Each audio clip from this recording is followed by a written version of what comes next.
মিঠির জন্যই প্লুটো আত্মহত্যা করেছে, সেই জন্য অনন্যা এবার পুলিশ নিয়ে এসে মিঠিকে পুলিশের হাতে তুলে দিল। হ্যাঁ বন্ধুরা, এমনটা হতে চলেছে আজকের পর্বে। বিস্তারিত জানতে ভিডিওটিতে লাইক দিয়ে চ্যানেলটিকে সাবস্ক্রাইব করে পুরো ভিডিওটি তোমরা দেখতে থাকো। গল্পের শুরুতে আমরা দেখতে পারবো সবাই যখন কান্নাকাটি করতে থাকে, নতুন তখন তার দাদাকে বলতে লাগলো, এই দাদা দাদা, এখানে যতক্ষণ না পর্যন্ত প্লুটোকে রাখা হবে কিন্তু সবাই কিন্তু খুব কান্নাকাটি করবে, আর বাকিরা তো দেখতেই পাচ্ছ কিভাবে সিন ক্রিয়েট করছে। তখন এই কথা বলার সাথে সাথে প্লুটোর বাবা তখন বলতে লাগলো, সব আমি বুঝতে পারছি। নতুন তখন তো বলতে লাগলো, তাহলে তো আমাদেরকে ব্যবস্থাটা করতে হবে। এদিকে বলতে লাগলো, এই প্লুটু, প্লুটু তুই এভাবে আমাকে ছেড়ে চলে যেতে পারলি? কেন আমাকে ছেড়ে চলে গিয়েছিস? আমি বুঝতে পারছি মিঠির জন্য সবটা হয়েছে, মিঠি এর জন্য দায়ী। মিঠির কথা তুই সহ্য করতে পারিসনি, তুই তো আমাকে অনেক ভালোবাসতি। প্লুটু তুই কেন একবারের জন্য আমাকে বলে যেতে যাসনি? এই বলে কান্নাকাটি করতে থাকে। আর তারপরে প্লুটোকে শেষ যাত্রার জন্য নিয়ে যেতে লাগলো। আর তখন মিঠি খুব কান্নাকাটি করতে থাকে, এদিকে কান্নাকাটি করতে থাকে। সবাই মিলে যখন শেষকৃত্য করার জন্য প্লুটোকে নিয়ে রওনা দিয়ে দেয়, তখন রাস্তার মাঝখানে সবাই খুব কান্না করতে থাকে। এদিকে মিঠি চিৎকার করে বলতে লাগলো, আমার আর কিছু রইলো না মা, আমার কিছু রইলো না। কমলিনী তখন মিঠিকে বারবার করে শান্ত করার চেষ্টা করে, কিন্তু কিছুতেই মিঠি শান্ত হয় না। এরপরে শেষকৃত্য হয়ে গেলে মিঠিকে নিয়ে কমলিনী বাড়ি ফিরে আসে। এদিকে ঠাম্মি বাড়ি ফেরার সাথে সাথে তাদেরকে তেতো দিয়ে বলতে লাগলো, এগুলি ছুঁয়ে তারপর তোমরা ঘরে এসো। তারপরে ওরা যখন ঘরে আসে তখনই বলতে লাগলো, এই ছেলেটা যে কি করে এমন কাজটা করলো। কমলিনীর শাশুড়ি এই কথাগুলি বলতে লাগে আর বলতে লাগলো, সবটাকে কেন যে এলোমেলো হয়ে গেল সেটাই তো বুঝতে পারছি না। ছেলেটা নির্বোধের মতো কেন কাজ করতে গেল বৌমা, সেটাই তো বুঝতে পারছি না। তারপরে হঠাৎ করে কমলিনীর শাশুড়ি বলে উঠে, তোমার মেয়েটাকে তো বিয়ে দেবে। হ্যাঁ? ছেলেপক্ষ থেকে যদি এসব কাণ্ডকীর্তি শুনতে পায় তখন মেয়েটাকে কিভাবে বিয়ে দেবে? তখনই চিৎকার করে উঠে মিটি। মিটি তখন বলতে লাগলো, "চুপ করো তোমরা, চুপ করো। তোমাদের শরীরে কি মানুষের রক্ত বইছে না? ছেলেটা এভাবে চলে গিয়েছে আর তোমরা এসব ধরনের কথাবার্তা বলছো? আর ছেলেটার পুরো শরীরটা ছিন্ন-বিচ্ছিন্ন হয়ে পুড়ে গিয়েছে, আকাশে বাতাসে মিশে গিয়েছে। আর ফিরে আসবে না কোনোদিনও। আর কি করে পারলে? কি করে পারলে এসব কথাবার্তা বলতে?" তখন এই কথাটা বলার সাথে সাথে চন্দ্র বলতে লাগলো, আমি না এবার একটা কথা না বলে পারছি না। শোন মিটি, আমি তোকে একটা কথা বলি। তুই না এবার আর অনন্যা আর সেই মৌর সাথে ভালো ব্যবহার কর। না হলে কিন্তু ওরা কিন্তু তোর বিরুদ্ধে মামলা করবে। বর্ষা তখন বলতে লাগলো, ভালোই হবে। করুক না মামলা, করুক। তারপর ঠেলাটা বুঝবে। তখনই একথা বলার সাথে সাথে কচ্ছি বলতে লাগলো, কেন বর্ষা? মিটিকে যদি পুলিশ নিয়ে যায় তাহলে? তাহলে তুমি অনেক খুশি হবে?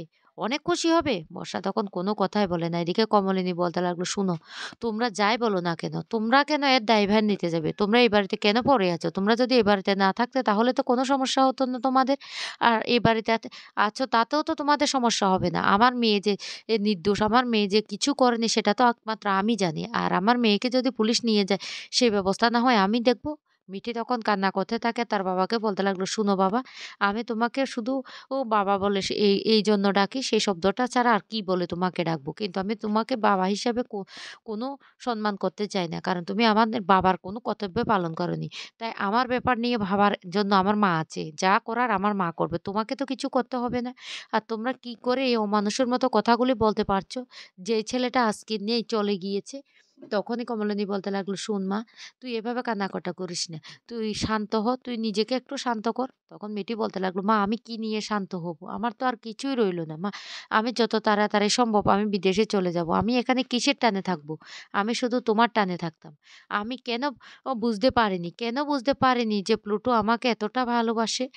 আমি জানতাম ছেলেটা ভীতু। আর বারবার করে সেই স্মৃতিগুলি মনে করতে থাকে। আর বলতে লাগলো, আমি জানতাম প্লুটো ভীতু, প্লুটো কিছু বলতে পারে না। কিন্তু আমি কেন বুঝতে পারলাম না?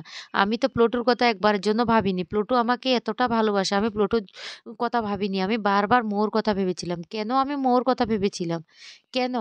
আমি কি ভুল করেছিলাম মা? আমি যদি একবার প্লুটোর কথা ভাবতাম তাহলে তো আজকে প্লুটোর এই অবস্থাটা হতো না। প্লুটো যদি আমার সাথে একবার কথা বলতে পারত। তখন এই কথা বলার সাথে সাথে কুর্চিও তখন বলতে লাগলো, একবার যদি ছেলেটা তোর সাথে যোগাযোগ করতো তাহলে তো ছেলেটার মনের দুঃখটা প্রকাশ করতে পারতো আজকে। ছেলেটা এভাবে আমাদের সবার মাঝখান থেকে হারিয়ে যেতে পারতো না। তখন কমলিনী বলতে লাগলো, ছেলেটা হারিয়ে গিয়েছে তার মায়ের জেদের জন্য। তার মেয়ে যে চাপটা সৃষ্টি করেছে সেটা সে কিছুতে নিতে পারেনি, সেই জন্য সে এই কাজটা করছে। কিন্তু আমি জানি অনন্যাদির এখন কতটা কষ্ট হচ্ছে। একজন ছেলে হারানো মায়ের যে কতটা কষ্ট হয় সেটা আমি বুঝতে পারছি। তারপরও এই একা এই একমাত্র এটা হয়েছে তার জেদের জন্য। এখন এখন আর কি হবে? তখনই বুবলাই বলতে লাগলো, "শোনো মা, আমি তোমাদেরকে আগেও বলেছিলাম, এখনো বলছি, যদি পুলিশ এসে ঝামেলা করে তাতে তাতে তোমরা কি করবে?" তখনই কমলিনী বলতে লাগলো, "শোন, আমি তোকে একটা কথা বলে রাখি। তোকে এই বিষয় নিয়ে না তোকে মাথা ঘামাতে হবে না। তুই এসব বিষয় নিয়ে মাথা ঘামাস না। আমি দেখবো আমার মেয়েকে কে নিয়ে যায়, কোথায় নিয়ে যায়।" কুর্চি তখন বলে উঠে, "শুন বুবলাই, সবসময় না অন্যের বুদ্ধিতে চলবি না, তুই নিজের বুদ্ধিতে চলবি। বুঝতে পারছিস? কারণ বৌদি ভাইয়ের আর ২ টো ছেলেমেয়ে আছে। সেগুলো আর তোর মতো হয়নি। তুই যেমন নির্বোধ হয়ে গেছিস, অন্যের কথায় উঠা বসা করছিস। তুই এখনো তোর মাটাকে চিনতে পারলি না। তোর মা কি জিনিস একদিন তুই বুঝতে পারবি। তখন আর সময় থাকবে না। প্লটুর মায়ের কথা ভাব না। প্লটু যে কি চেয়েছে সেটা প্লটুর মা একবারও বুঝতে চায়নি। প্লটুর মা সবসময় তার জেদটা বজায় রেখেছে। আজকে তার পরিণতি কি হয়েছে দেখ। একটা নিষ্পাপ ফুলের মতো ছেলেকে হারিয়ে ফেলেছে। আর তোর অবস্থাটাও ঠিক তেমনই হবে। তুই এখনো তোর মাকে চিনতে পারছিস না, তোর মাকে বুঝতে পারছিস না। কিন্তু তোর মা যে তোকে কতটা ভালোবাসে। তখন এই কথা শুনে বুবলাই আর কোনো কথাই বলল না। বর্ষা তখন বলতে লাগলো, "তুমি কি বলতে চাইছো? কি বলতে চাইছো?" কুর্চি তখন বলতে লাগলো, "তোমার সাথে না আমার আর কথা বলতে ইচ্ছে করছে না। তোমার সাথে কোনো কথা বলারই ইচ্ছে নেই।" তখন কমলিনীর শাশুড়ি বলতে লাগলো, "তোমরা তো কিছুই খাওনি, অনেক রাত হয়ে গেছে। তোমাদেরকে কি আমি খাবার দেবো?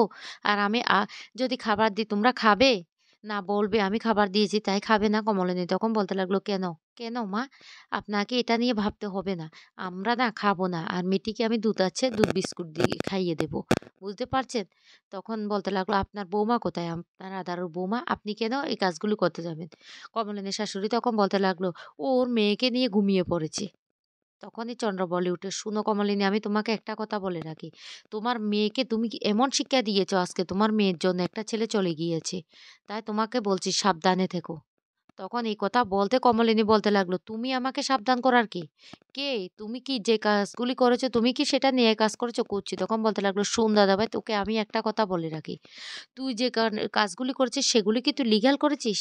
আর বৌদি ভাই তার বাচ্চাদের ঠিকভাবে মানুষ করেছে। শুধু বড় ছেলেটাকে মানুষ করতে পারেনি। অমানুষ তৈরি হয়ে গেছে। তবে সেটাও আগে মানুষ ছিল। এখন অন্যের প্ররোচনায় সেটাও অমানুষ হয়ে গেছে। কিন্তু তুমি যে কাজগুলি করেছিলে সেগুলি কি সঠিক কাজ করেছিলে? একবার বলো। বলো একবার।" তখনই চন্দ্র বলতে লাগলো, "না, আমি সেসব কথা বলতে চাইছি না। আমি বলতে চাইছি এখন যদি মিঠিকে যদি পুলিশ অ্যারেস্ট করে, এদিকে অনন্যা আর মৌ ষড়যন্ত্র করে বলতে লাগলো, আমরা কিচ্ছুতে মিঠিকে ছাড়বো না, মিঠিকে পুলিশে দেব।" এই বলে পুলিশ নিয়ে চলে আসে মিঠিদের বাড়িতে। আর এসে বলতে লাগলো, "পুলিশ অফিসার ওনাকে গ্রেপ্তার করুন। গ্রেপ্তার করুন ওনাকে আর ওনার মেয়েকে। ওনার মেয়ের জন্য আজকে আমার ছেলেটার এই অবস্থা হয়েছে। অনেক অপমান করেছে।" আর তখন সবাই ছিল, সবাই ছিল। তখনই অফিসার বলতে লাগলো, "ঠিক আছে।" তারপরে মিঠিকে যখনই পুলিশ গ্রেপ্তার করতে যাবে কমলিনী তখন বলতে লাগলো, "খবরদার আমার মায়ের গায়ে কেউ হাত দেবে না। কেউ হাত দেবে না। আপনাদের কাছে কি এমন প্রমাণ আছে?" তখনই অনন্যা বলতে লাগলো, আমি নিজে সাক্ষী দিচ্ছি আমার ছেলের এই পরিণতির জন্য ওই মেয়েটাই দায়ী। ওই মেয়েটা আমার ছেলেটাকে মেরে ফেলেছে। আমার ছেলেটা মৌকে ভালোবাসতো আর ওকে বিয়ে করতে গিয়েছিল। ওই মেয়েটা এতটাই অপমান করেছে যে আমার ছেলেটা সেটা আর নিতে পারেনি। তাই আমার ছেলেটা আজকে সুইসাইড করেছে।" কমলিনী তখন বলতে লাগলো, "মিথ্যে কথা।" তখনই পুলিশ বলতে লাগলো, "শুনুন, আপনার কাছে কি কোনো প্রমাণ আছে আপনার মেয়ে যে নির্দোষ?" তখনই কমলিনী বলতে লাগলো, "আমার মেয়ে তো উনার ছেলের পথ থেকে সরেই গিয়েছিল। কোনো যোগাযোগ ছিল না। তাহলে আমার মেয়েকে বলেছে উনার ছেলেকে যে সুইসাইড করার জন্য?" তখন পুলিশ বলতে লাগলো, "এসব মুখের কথা না কোনো কাজ হবে না। আপনার কাছে প্রমাণ থাকলে দেখান, না হলে কিন্তু আমরা মিটিকে অ্যারেস্ট করে নিয়ে যাব।" তখনই কমলিনী বলতে লাগলো, "না, আমার কাছে কোনো প্রমাণ নেই। কিন্তু আমার মেয়ে নির্দোষ। আমার মেয়ে সেখানে যায়নি।" এরপরে পুলিশ যখন মিটিকে নিয়ে যেতে লাগলো তখন নতুন সামনে এসে দাঁড়ায় আর বলতে লাগলো, "খবরদার!